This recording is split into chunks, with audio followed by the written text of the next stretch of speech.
네, 여러분 안녕하세요. 자, 통합사회 또 원격 수업 시간이 찾아왔습니다. 우리가 지난 시간까지 배운 내용이 뭐였냐면 교과서 대단원 5단원이었죠. 시장경제와 금융이라고 하는 이제 대단원의 두 번째 중단원인 시장경제의 발전과 경제 주체의 역할에 대해서 우리가 배우고 있었어요. 그래서 이제 소단원 1단원 시장경제의 작동과 발전을 위한 정부의 역할까지 우리가 진도를 나갔는데, 지난 시간에 배운 내용을 조금 이제 다시 되짚어서 생각을 해보면, 시장경제라는 게 공정하고 또 건강하게 작동되고 발전할 수 있도록 정부는 시장의 이제 여러 가지 역할을 이제 담당한다. 시장에서 정부가 담당하는 역할이 이제 여러 가지가 있다라는 내용을 학습을 했습니다. 그래서 정부는 공정한 경쟁을 촉진하기도 하고, 그다음에 공공재를 생산하기도 하고, 그다음에 외부 효과를 개선하거나 아니면은 빈부격차 문제를 개선한다. 이제 이런 이제 정부의 이제 여러 가지 이제 감당하는 역할이 있다라는 내용까지 우리가 함께 학습을 했었죠. 네. 네. 그렇게 해서 우리가 소단원 1단원은 그렇게 마무리를 하고, 이제 소단원 2단원을 학습하겠습니다. 소단원 2단원은 시장경제 발전을 위한 기업가와 노동자의 역할입니다. 이 기업가와 노동자는 여러분 시장경제에 있어서 굉장히 중요한 역할을 하는데, 왜냐면 이 기업가와 노동자가 시장에서 사람들이 원하는 여러 가지 상품이나 서비스를 생산하고 또 공급하는 그런 역할을 감당하고 있기 때문입니다. 그래서 구체적으로 이들이 어떤 역할을 하고 또 이들에게 어떤 역할이 요구되는지에 대해서 함께 학습을 해보도록 하겠습니다. 일단 기업 그리고 기업가가 하는 역할입니다. 네. 그래서 시장 경제에서 기업과 그리고 기업가는 어떤 역할을 하느냐. 가장 첫 번째로는 생산 활동이라는 것을 합니다. 어떤 것을 생산하느냐? 사회에서 사람들이 필요로 하는 상품이나 서비스를 생산하는 그런 활동을 한다라고 보시면 되겠습니다. 근데 이 기업 그리고 기업가가 생산 활동을 하는 목적은 바로 뭐냐면은 이윤 극대화입니다. 네. 자기들이 갖는 이윤을 극대화하기 위해서 생산 활동을 한다라고 보시면 될 것 같아요. 그렇기 때문에 기업 그리고 기업가는 상품과 서비스의 공급자라는 그런 역할을 감당한다, 이렇게 이해하시면 되겠습니다. 그래서 상품과 서비스 시장에서는 기업이 공급자의 역할을 감당하는데, 이 상품과 서비스를 만들기 위해서는 뭐가 필요하느냐? 바로 이런 것들을 만들기 위해 투입되어야 되는 여러 가지 자원이 필요합니다. 그래서 그런 자원들, 기업이 생산 활동이라는 것을 하기 위해 투입하는 자원을 우리가 통틀어서 뭐라고 하냐면은 생산 요소라고 해요. 네. 그래서 이 생산 요소는 더 정확하게 얘기하면 생산 과정에 투입되는 자원이라는 성격을 가지고 있는데, 기업은 이 생산 요소를 필요로 하고 이 생산 요소를 구입하는 그런 성격을 가지고 있습니다. 그래서 기업은 생산 요소의 수요자라는 그런 성격도 동시에 갖고 있다라고 이해하시면 될 것 같아요. 그렇기 때문에 기업이 하는 역할은 뭐냐면은 노동이나 자본이나 토지 등의 생산 요소를 공급받고, 그 대가로 각각 임금, 이자, 그리고 지대를 제공하는 역할을 한다라고 보시면 되겠습니다. 그래서 이 노동, 자본, 토지를 일컬어서 이 세 가지를 일컬어서 뭐라고 하냐면은 이거를 생산 요소라고 해요. 그래서 기업은 노동과 자본과 토지를 구입해서 이 세 가지 생산 요소를 잘 조합을 해가지고 사회에서 필요로 하는 여러 가지 상품이나 서비스를 만들어낸다라고 보시면 되겠습니다. 그리고 기업은 이 생산 요소를 공급받은 대가로 노동에 대해서는 임금이라는 그런 이제 그 대가를 제공하고, 그 다음에 자본에 대해서는 이자라는 그런 대가를 제공하고, 그 다음에 토지에 대해서는 지대라는 그런 대가를 제공한다라고 여러분들이 이해를 하시면 되겠습니다. 근데 여러분, 우리가 지금 생산 요소에 대해서 공부를 하고 있는데, 이 생산 요소의 그 이제 요소들로서 꼽힌 이 세 가지, 노동과 자본과 토지, 이게 어떤 개념인지 좀 궁금해하는 친구들이 있을 거예요. 그래서 제가 각각의 생산 요소들에 대한 설명을 여기다가 적어놨습니다. 자, 가장 먼저 노동이라는 것은, 노동이라고 하는 생산 요소는 바로 뭐냐? 바로 이 노동은 사람에 의해 제공되는 노동력이라는 그런 성격을 가지고 있다라고 여러분들이 이해를 하시면 될 것 같아요. 그래서 이제 노동이라는 생산 요소는 그런 의미이고, 그 다음에 두 번째, 자본이라는 생산 요소는 뭐냐? 자본은 바로 공구, 기계, 설비, 건물 같은 자본재에 의해 제공되는 서비스, 그게 바로 자본이다. 이렇게 여러분들이 보시면 되겠습니다. 그래서 여러분이 자본재라는 말은 처음 들어보시죠? 네, 이 자본재라는 거는 다른 말로 얘기하면 뭐냐? 바로 공구나 기계나 설비나 건물 등 같이 인간에게 어떤 유용한 이제 그 서비스를 제공해주는 그런 재화를 일컬어서 자본재라고 한다. 여러분들이 그렇게 이해하시면 될 것 같아요. 그래서 이제 어떤 상품이나 서비스를 생산하는 데 있어서는 노동뿐만이 아니라 무엇도 필요하다? 바로 자본도 필요하다라고 이해하시면 되겠습니다. 그리고 어떤 상품이나 상품이나 서비스를 생산하기 위해 또 반드시 필요한 게 뭐냐면은 토지, 그리고 우리가 이제 여러 가지 이제 자연 환경에서 얻을 수 있는 자연 자원이 필요합니다. 그래서 이런 토지와 그 다음에 자연 자원을 우리가 통틀어 가지고 뭐라고 하냐면은 토지라고 표현을 해요. 그래서 이 토지라는 생산 요소 역시 상품과 서비스를 생산하기 위해 반드시 필요한 그런 이제 생산 요소이다 라고 여러분들이 보시면 되겠습니다. 그래서 여러분, 노동, 자본, 토지가 각각 어떤 의미를 갖는 생산 요소인지 잘 구분을 해 놓으시면 네, 될 것 같아요. 그래서 어쨌든 기업은 이런 노동이나 자본이나 토지 같은 이 생산 요소를 구입해서 그걸로 상품과 서비스를 만들어내고, 그 상품과 서비스를 이제 판매해서 이제 수익을 추구합니다. 그래서 그 수익을 이제 얻고 나서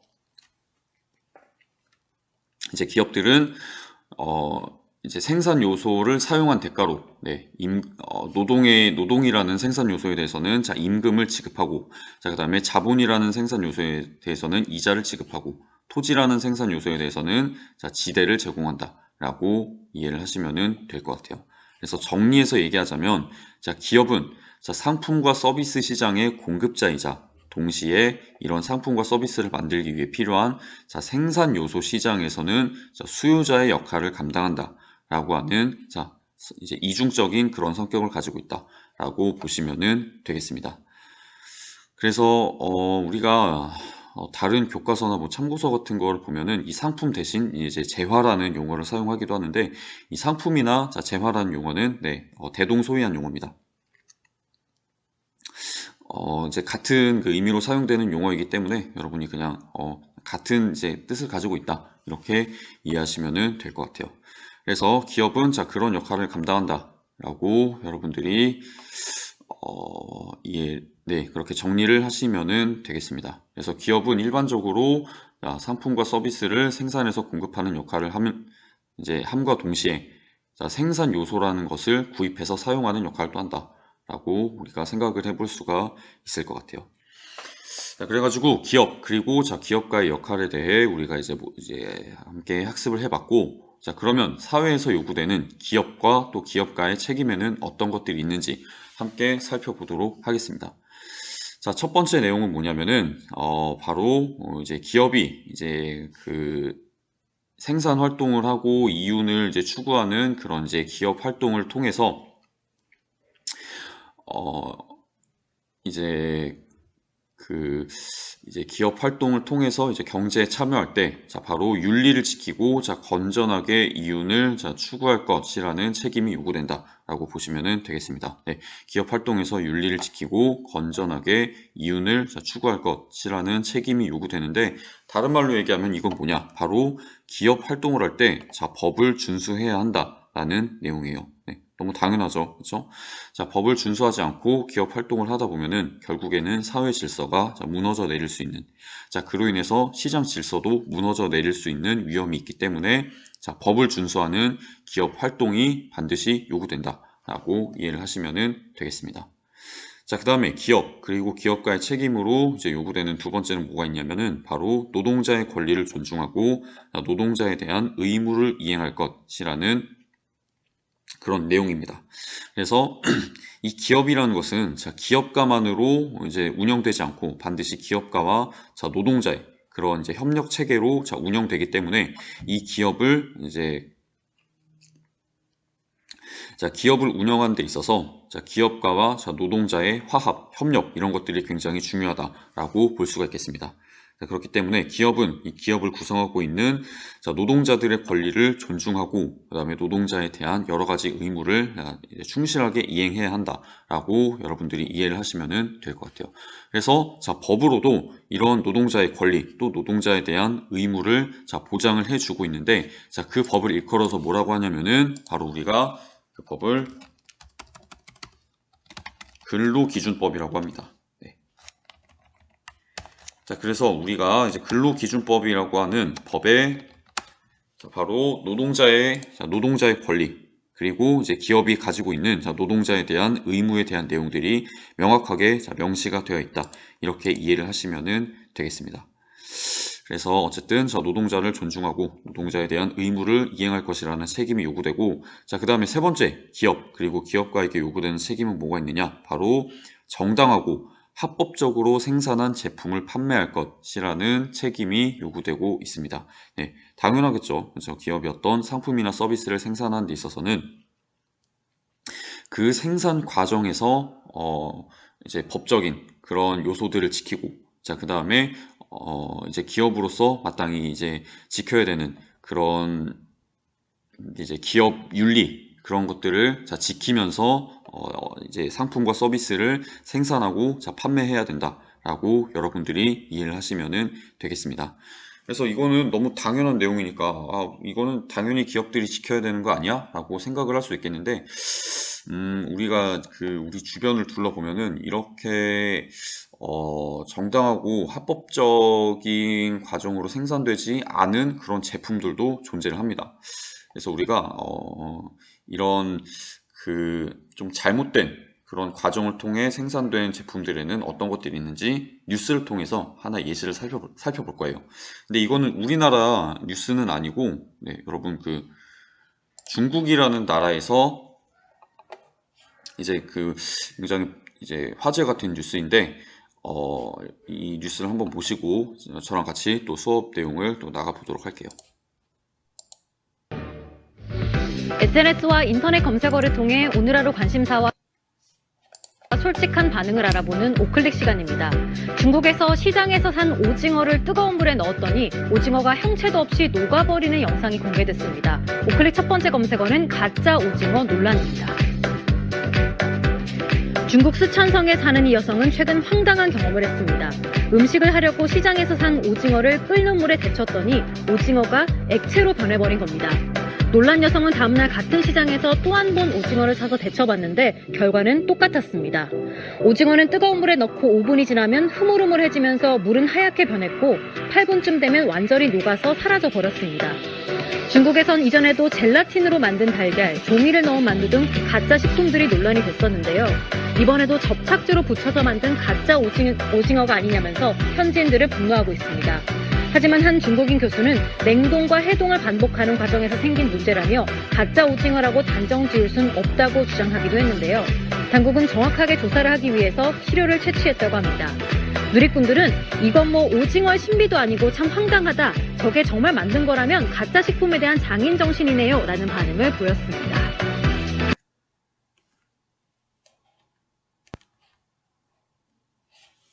네. 자, 그래서 우리가 뉴스를 이렇게 봤는데, 굉장히 여러분들 다른 것도 안 해보고 있습니다. 먹는 식품에 대해서. 네, 죄송합니다. 자, 다른 것도 아니고, 우리가 먹는 식품에 대해서 이렇게 조금, 굉장히 좀 잘못된 그런 이제 가짜 식품이나, 이제 가짜 뭐 식재료 같은 거를 이제 만들어서 좀 판매한다는 게 굉장히 우리 생각으로는 있을 수 없는 일인데 우리 이제 주변에서는 뭐 이런 일들도 일어나기도 한다. 이렇게 여러분들이 좀 이해하시면 될 것 같아요. 자, 그렇기 때문에 어쨌든 자, 정당하고 합법적으로 생산한 제품을 판매할 것이라는 책임이 굉장히 강하게 요구된다라고 여러분들이 보시면 되겠습니다. 그래서 이제 우리가 이제 기업 그리고 기업가의 책임으로 요구되는 세 번째 내용까지 알아봤고, 자, 그다음에 네 번째는 뭐냐? 바로 자, 그 기업이 존재하고 있는 사회에 대한 사회적 책임을 다해야 한다라는 그런 책임이 요구되고 있다라고 보시면 되겠습니다. 여러분, 이 기업이 이제 져야 되는 사회적 책임이라는 거는 뭐냐면은 바로 이제 뭐 장애인 고용이라든가 아니면은 낙후된 지역에서의 공장 설립이라든가 아니면은 뭐 예술 및 교육 사업 지원 등 굉장히 여러 가지 것들이 있는데, 기업은 이 생산 활동 열심히 해가지고 돈 잘 벌고 이윤을 잘 추구하면은 그만 아닌가요? 라고 이게 생각할 수도 있겠지만은, 기업이 그렇게 이제 그 사회 이윤을 추구할 수 있는 데는 기업에게 여러 가지 이제 생산 요소를 제공해주는 이제 사회라는 것이 존재하기 때문에 기업이 이윤을 추구할 수 있다. 자, 그리고 사회라는 것이 있기 때문에 기업이 이제 자기들이 만든 상품과 서비스를 판매해서 이윤을 이제 얻을 수 있다라고 보시면 되겠습니다. 다시 말해서 사회가 있기 때문에 기업이 이윤을 얻을 수 있다라고 보시면 될 것 같아요. 그렇기 때문에 기업은 이제 자기들에게 이제 이윤을 가져다 줄 수 있는 기반을 마련해 준 사회에 대해서 여러 가지 이제 책임을 좀 지켜야 된다. 여러 가지 이제 책임이 부여되고 그 책임을 준수해야 된다. 그 중에 굉장히 중요한 내용이 바로 이제 뭐 장애인 고용이라든가, 네, 경제적으로 좀 이제 그 개발이 좀 덜 된 지역을 이제 경제적으로 살리기 위해 공장을 짓는다든가 아니면은 이제 뭐 재능은 있는데 좀 이제 경제적인 사정이 좀 어려워서 뭐 예술이나 아니면은 이제 교육을 받지 못하는 사람들을 위해 예술 및 교육 사업을 지원하는 이런 역할들을 담당한다 라고 보시면은 되겠습니다. 네, 그래서 어쨌든 이러한 책임들이 기업 그리고 기업가에게 요구된다. 요구된다. 그리고 이런 이제 책임들을 이제 충실히 이행할 때 바로 시장 경제가 더욱 발전할 수 있다라고 여러분들이 정리를 하시면은 되겠습니다. 네, 그리고 우리가 이 다음에 마지막으로 살펴볼 내용은 바로 노동자의 역할과 책임입니다. 이 노동자들 역시 시장에서 이 기업가들처럼 굉장히 중요한 역할을 담당하고 있어요. 바로 어떤 역할이냐면은 사람들이 원하는 여러 가지 상품과 서비스의 생산 또 공급입니다. 그래서 이 노동자들이 어떤 이제 역할을 담당하는지에 대해서 배우는 것이 굉장히 좀 중요하다라고 생각을 해볼 수가 있는데, 자, 이 내용을 배우기 앞서서 우리가 노동이라는 것이 어떤 개념인지 한번 먼저 이제 살펴보고 넘어가도록 할게요. 자, 노동이라는 것은 어떤 개념이냐? 바로 사람이 생활에 필요한 물자를 얻기 위하여 육체적, 정신적 노력을 들이는 행위이다 라고 볼 수가 있겠습니다.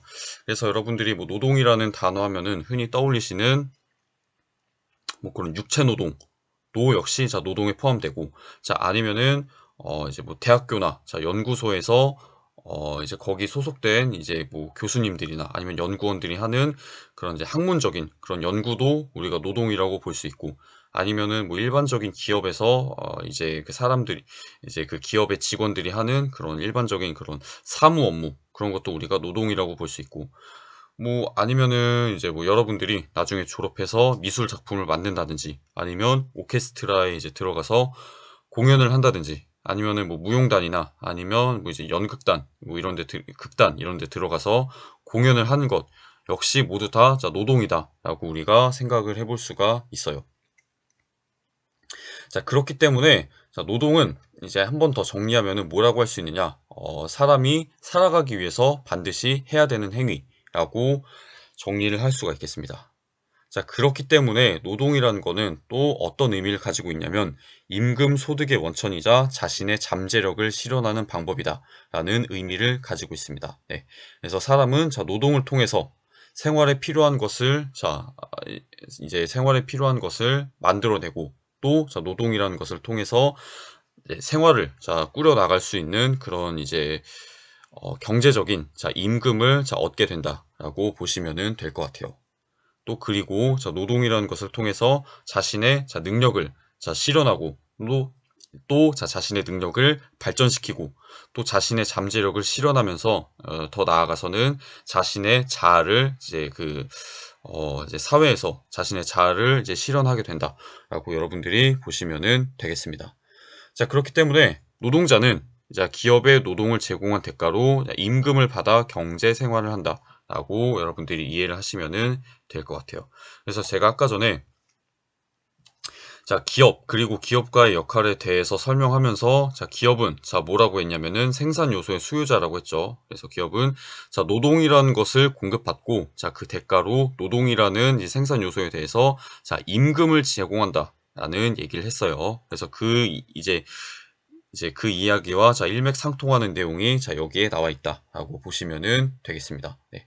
그래서 노동자는 기업에 노동을 제공하고 그 대가로 임금을 받아서 경제 생활을 한다라고 보시면 되는데, 이 경제 생활에서 여러분 굉장히 중요한 비중을 차지하는 게 뭐냐면은 소비 생활이에요. 소비 생활.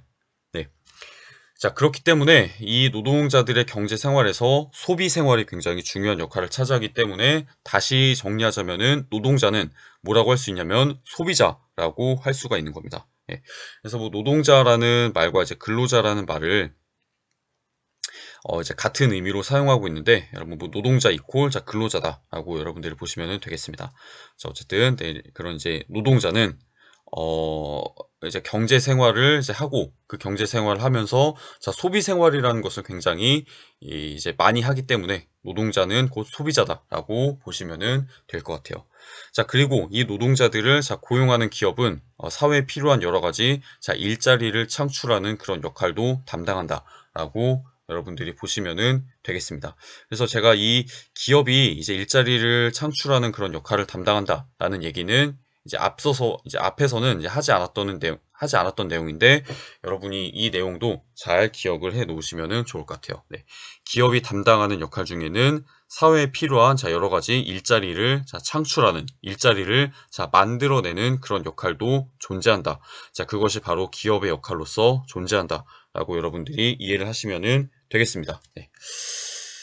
그래서 어쨌든 노동이라는 거는 이런 이제 성격을 가지고 있는데,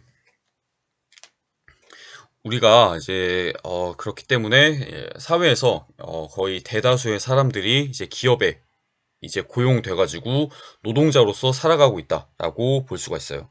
그렇기 때문에 이 노동자들이 어떤 권리를 갖고 있는지 우리가 알아보는 것, 이제 이 노동자들이 어떤 권리를 가지고 있는지 알아보는 것 역시 굉장히 중요하다라고 생각을 해볼 수가 있겠습니다.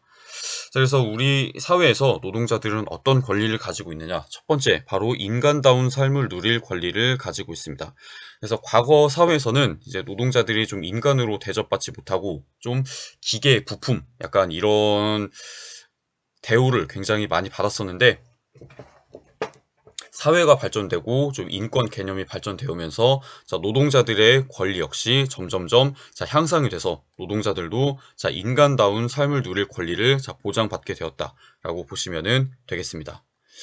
그 다음에 이제 노동자들의 권리로서 나와 있는 게 뭐냐면은 바로 적정 임금을 받을 권리입니다. 네, 그래서 이 적정 임금을 받을 권리는 인간다운 삶을 누릴 권리와 굉장히 밀접한 관련이 있다라고 여러분들이 이해를 하시면은 될 것 같아요. 그래서 우리나라에서는 여러분들 이 노동자들의 적정 임금을 받을 권리를 어떤 것을 통해서 보장해주고 있느냐? 바로 우리가 이제 앞서서 배운 근로기준법을 통해서 보장하고 있다. 여러분들이 그렇게 이해를 하시면은 되겠습니다. 그래서 이 근로기준법에 나와 있는 최저임금이라는 것을 통해서 노동자들의 적정 임금을 받을 권리를 보장하고 있다. 여러분들이 그렇게 이해를 하시면은 될 것 같아요. 그래서 최저임금이라는 것을 통해 적정임금을 받을 수 있다라고 보시면은 될 것 같고, 그 다음에 노동자들이 이제 그 보장받는 권리로 우리가 또 생각해 볼 수 있는 게 뭐냐면은 바로 노동 3권입니다. 근데 이 노동 3권은 이제 무엇에 대한 권리냐면은 노조에 대한 권리예요. 네, 노조는 이제 노동조합을 의미하죠. 자, 그래서 노동자들이 노동조합이라는 것을 만들고 운영할 수 있는 권리가 바로 노동 3권에 포함되어 있다라고 보시면은 되겠습니다.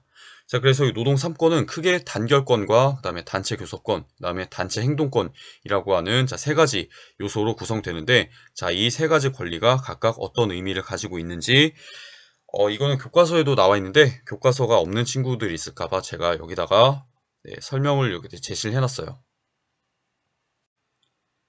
자, 그래서 첫 번째 단결권부터 살펴보겠습니다. 단결권. 자, 이거는 뭐냐면은 노동자들이 자기를 고용한 기업가와 대등한 위치에서 근로 조건을 유지 또는 개선하고 또 경제적 지위 향상을 도모하고자 노동자들만의 단체, 이거를 이제 노동조합이라고 해요. 다른 말로는 이제 노조라고도 하죠.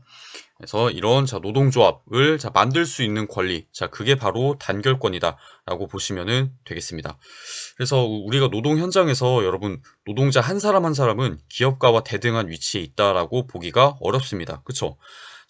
노동자 한 사람 한 사람은 기업가보다 굉장히 불리한 그런 이제 입장에 놓여 있기 때문에 노동자들이 기업가와 대등한 위치에 서기 위해서는 노동자들이 서로 단결할 수 있는 그런 이제 조건이 필요하다.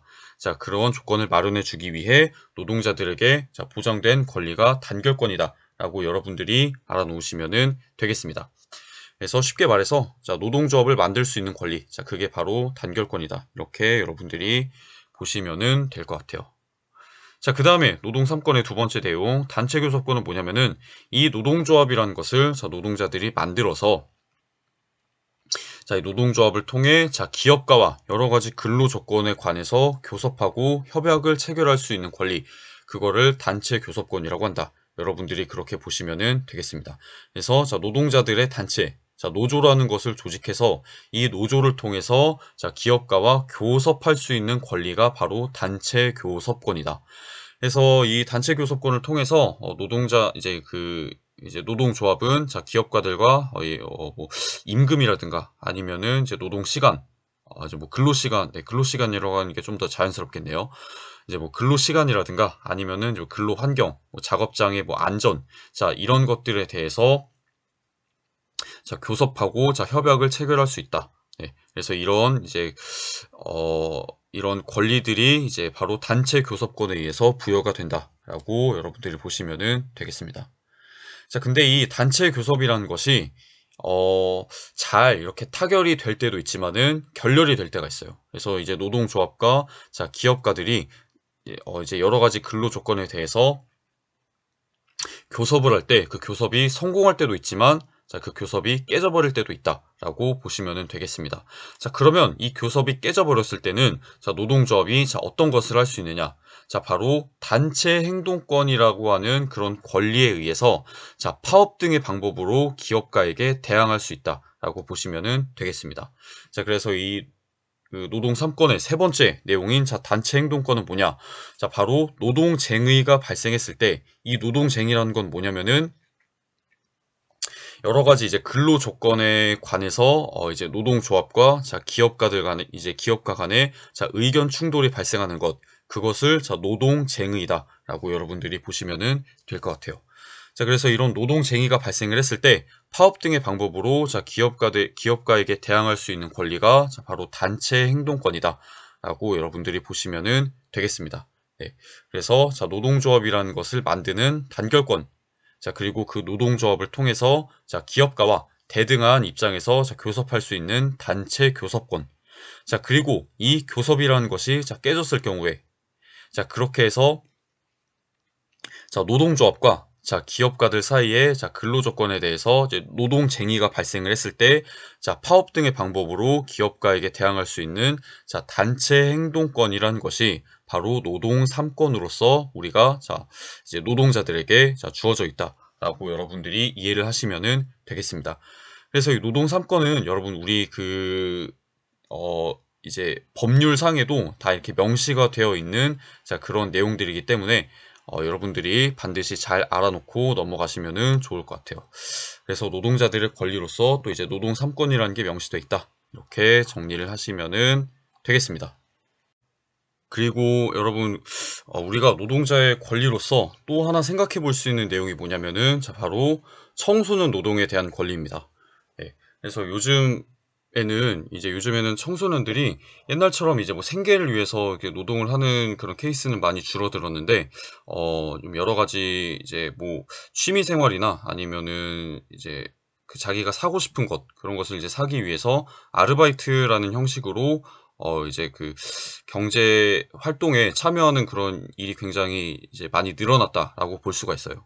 자, 그렇기 때문에 이런 아르바이트라는 경제 활동을 할 때, 자, 청소년들이, 자, 노동자, 자, 근로자로서 어떤 권리를 가지고 있는지 알아보는 것도 굉장히 중요하다라고 할 수가 있습니다. 그래서 이거는 지난 그 인권 단원에서 한번 다룬 내용이긴 하지만, 제가 이 노동자의 권리랑도 굉장히 연관성이 깊은 내용이라서 이제 여기다가 포함시켰습니다. 그래서 여러분이 이 경제 단원과 관련해서 이 내용도 여러분들이 잘 기억을 해 놓으시기를 바랍니다. 자, 그래서 이 청소년 알바 10개명은 뭐냐면 이제 고용노동부에서 작성한 건데, 제가 이거는 저번 이제 그 수업 시간 때 설명을 했으니까 간단하게 그냥 한 번씩만 짚고 넘어가 보도록 할게요. 네. 그래서 청소년 알바 10개명의 첫 번째 내용은 뭐냐? 자, 청소년은 여러분 만 15세 이상이어야 자, 근로가 가능하다라는 내용입니다. 예. 자, 그 다음에 두 번째 내용은 자, 바로 이 청소년을 이제 보호하고 있는 자, 부모님의 동의서와 그 다음에 나이를 알 수 있는 자, 증명서가 자, 필요하다. 그래서 이런 것들이 있어야 이제 아르바이트를 할 수 있다. 네, 근로를 할 수 있다라고 보시면은 될 것 같고, 자, 그 다음에 자, 세 번째, 이제 아르바이트나 이제 어떤 이제 그 일을 시작하기 전에는 반드시 근로계약서를 이제 꼭 작성해야 된다라고 하는 내용을 여러분들이 알아놓으시면은 되겠습니다. 자, 그 다음에 네 번째 내용은 뭐냐면은, 자, 청소년도 성인과 똑같은 자, 최저시급을 적용받는다라고 알아놓으시면 되겠습니다. 이 4번이 굉장히 중요한데, 청소년이라고 해서 성인보다 적은 돈을 받아야 되는 그런 법은 없어요. 네, 청소년도 일을 하면은 자, 성인과 동일한 최저시급을 적용받는다. 이렇게 보시면은 되겠습니다. 그래서 뭐 2021년 최저시급은 8,720원이다. 뭐 이런 것도 그냥 알아놓으시면 좋을 것 같고, 자, 그 다음에 다섯 번째, 이거는 이제 근로 시간에 대한 내용이에요. 그래서 청소년은 자, 하루 7시간, 일주일에 35시간 넘게 일할 수 없다. 예, 라고 알아놓으시면 되겠습니다. 자, 근데 예외적인 조항이 있어요. 자, 만약에 청소년과 이 청소년을 고용한 자, 사용자가 합의하면 자, 하루에 8시간, 네, 일 8시간, 그 다음에 주 40시간까지 일할 수 있다라고 보시면 되겠습니다.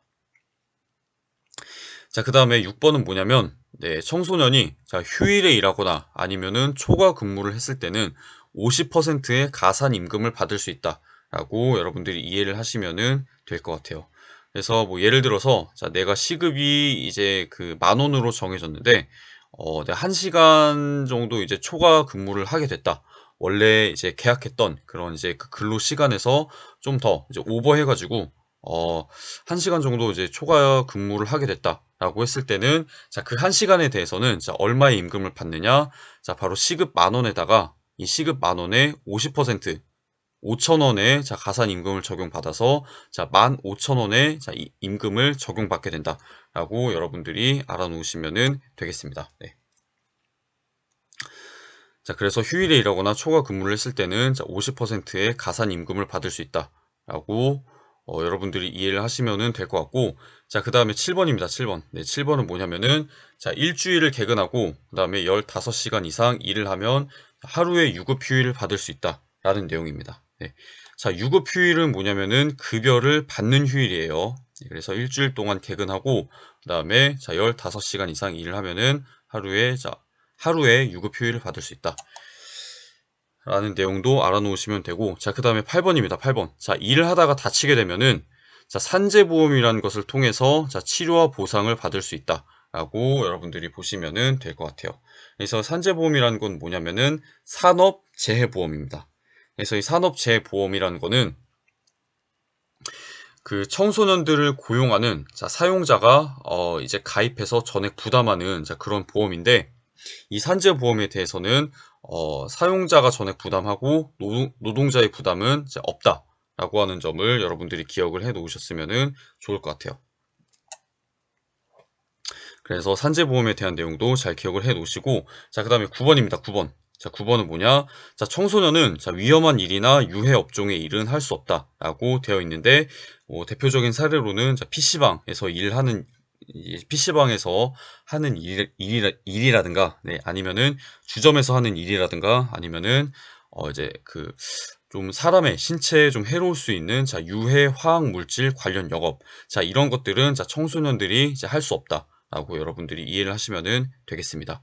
예, 청소년들이 이제 뭐 신체적으로나 정신적으로 좀 성숙하지 못한 그런 부분들이 있기 때문에 자, 이런 업종은 자, 청소년들이 자, 일하는 것을 금지하고 있다라고 보시면 될 것 같고, 네, 그다음에 뭐 청소년 권익센터로 이제 이제 청소년들의 이제 그 노동에 대한 권리가 이제 침해당했을 때 자, 이런 청소년 근로권익센터로 자, 상담을 요청할 수 있다라고 여러분들이 이해를 하시면 되겠습니다. 네. 자, 그래서 어쨌든 이 10가지 내용, 자, 청소년 알바 10개명에 대한 내용도 여러분들이 반드시 잘 기억을 해 놓으시면은, 이제 나중에 여러분들이 혹시 이제 뭐 아르바이트를 하거나 아니면은, 이제 이제 어디 회사나 아니면 다른 이제 직장에 들어가서 일을 하실 때 굉장히 많이 좀 도움이 된다라고 말씀을 드리고 싶어요. 네. 자, 그래서 어쨌든 자, 이러한 여러 가지 자, 노동자들의 권리가 존재한다라는 내용으로 이렇게 여러분들이 이제 정리를 하시면 되겠습니다. 자, 그러면 여러분, 자, 권리가 있으면은 그 권리에는 반드시 뭐가 따라오죠? 네, 권리에는 반드시 책임이라는 게 따라옵니다. 자, 그래서 우리가 이제 배울 내용은 뭐냐면은 노동자의 책임에 대한 내용입니다. 근데 이거는 여러분 사실 그렇게 크게 어려운 내용은 아니에요. 네. 자, 노동자들의 책임으로 우리가 가장 먼저 생각해 볼 수 있는 거 뭐냐? 바로 자, 근로계약에 따르는 성실한 업무 수행 및 자, 생산성 향상에 이바지할 것이라는 내용입니다. 그래서 이거는 말을 길게 써놨는데 그냥 쉽게 생각하면 어떤 내용이냐? 회사에서 여러분 한눈 팔지 말고 농땡이 피지 말고 자, 열심히 일해라. 네. 자, 업무 시간에 딴짓하지 말고 자, 열심히 일을 해라 라는 내용입니다. 네, 그래서 자, 성실하게 업무 수행하고 자, 생산성 향상에 이바지해라 라고 하는 그런 책임이 요구된다. 이렇게 알아놓으시고, 자, 그 다음에 두 번째 노동자의 책임으로 요구되는 거는 자신의 분야에서 역량을 발휘하고자 노력할 것이라는 내용입니다. 그래서 그 노동자들에게는 자기 능력을 갈고 닦아서 자기 능력을 더 발전시킬 그런 책임도 요구된다. 이렇게 여러분들이 알아놓으시면 될 것 같아요. 네. 자, 그리고 노동자들에게 요구되는 또 책임은 어떤 게 있느냐? 바로 소비자들에게 더 큰 만족을 줄 수 있는 재화 또 서비스를 생산할 것이라는 그런 책임도 요구된다. 이렇게 여러분들이 알아놓으시면 되겠습니다. 네, 그래서 여러분 여기 나오는 재화라는 거는 다른 말로 얘기하면은 자, 우리가 상품이라고, 네, 재화라는 것은 자, 상품이라고 우리가 이제 생각해 볼 수 있다. 자, 재화는 곧 상품이다 라고 이해를 하시면 되겠습니다.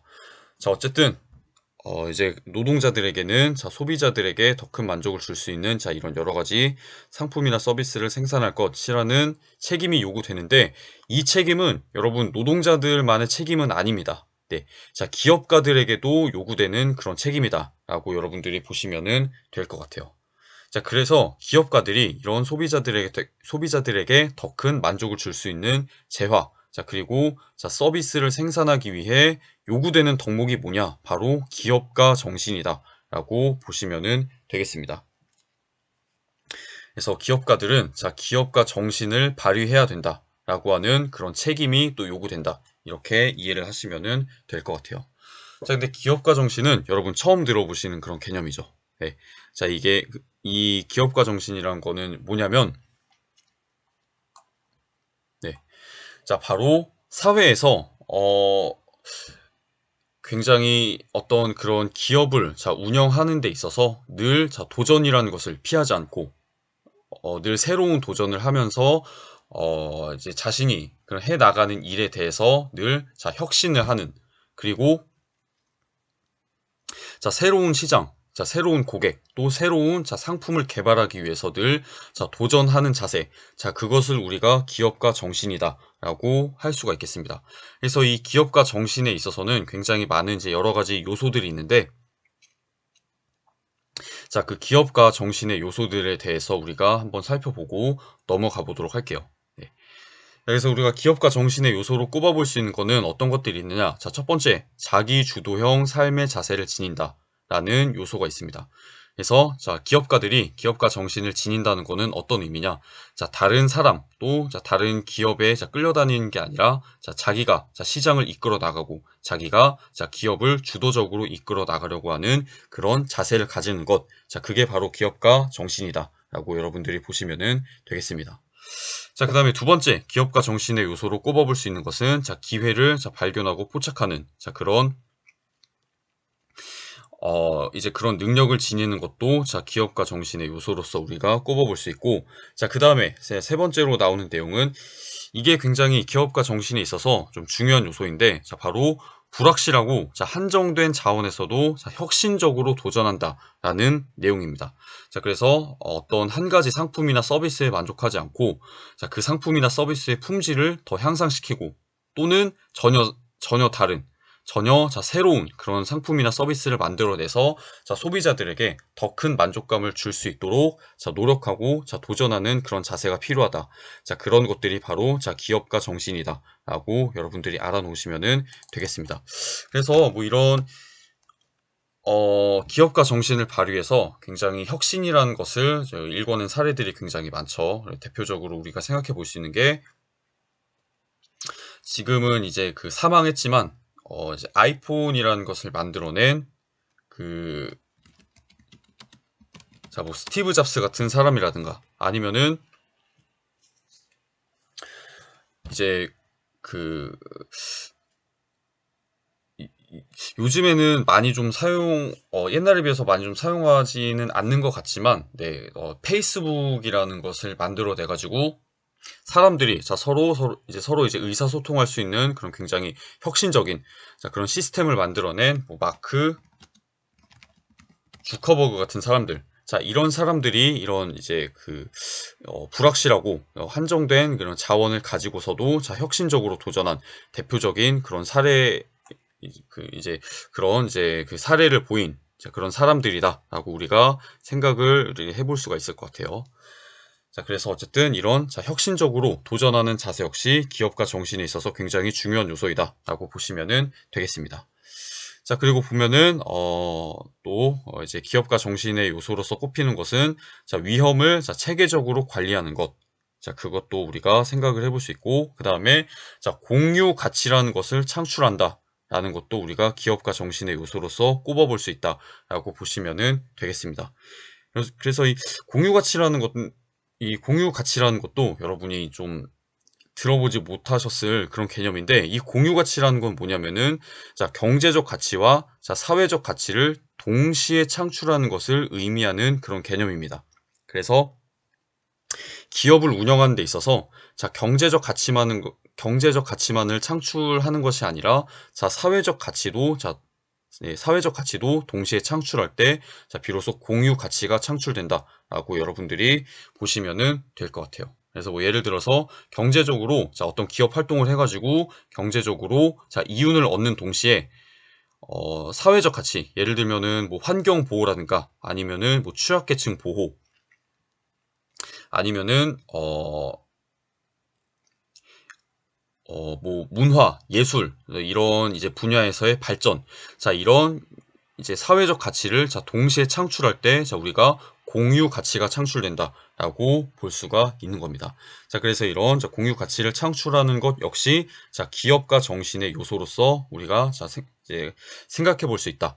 이렇게 여러분들이 정리를 하시면 될 것 같아요. 네. 자, 그래서 이런 여러 가지가 포함된 것이 자, 바로 기업가 정신이다. 이렇게 이해를 하시면 되겠습니다. 자, 그래서 이런 기업가 정신이라는 것도 이제 기업 그리고 자, 기업가들에게 또 굉장히 요구되는 그런 책임이다라고 여러분들이 알아놓으시면 될 것 같아요. 네. 근데 제가 이 노동자의 역할과 책임이라는 그 부분을 설명드리면서 우리가 앞서서 배웠던 기업, 그리고 기업가의 역할과 책임에 대한 내용들도 지금 몇 가지 좀 추가해서 이제 설명을 드렸는데, 여러분께서 제가 좀 추가해서 그렇게 설명드린 내용은 잘 캐치하셔가지고 좀 기억을 하시면은 좋을 것 같습니다. 예. 어쨌든 그렇게 해서 노동자의 역할과 책임을 알아보는 것을 마지막으로 우리가 소단원, 이단원 시장경제의 발전을 위한 기업가와 노동자의 역할은 모두 마무리를 하겠습니다. 예. 그 다음에 우리가 이제 마지막이 아니죠. 네. 죄송합니다. 네, 마지막 단원이네요. 마지막 단원. 소단원, 3단원. 시장경제의 발전을 위한 소비자의 역할은, 이 내용은 우리가 이제 다음 시간에 학습을 하도록 하겠습니다. 네, 오늘도 여러분 수업 듣느라 고생 많이 하셨고, 다음 시간에 우리 다시 만나도록 하겠습니다. 네, 오늘 수업은 여기서 마치겠습니다. 수업 듣느라 고생하셨습니다. 감사합니다.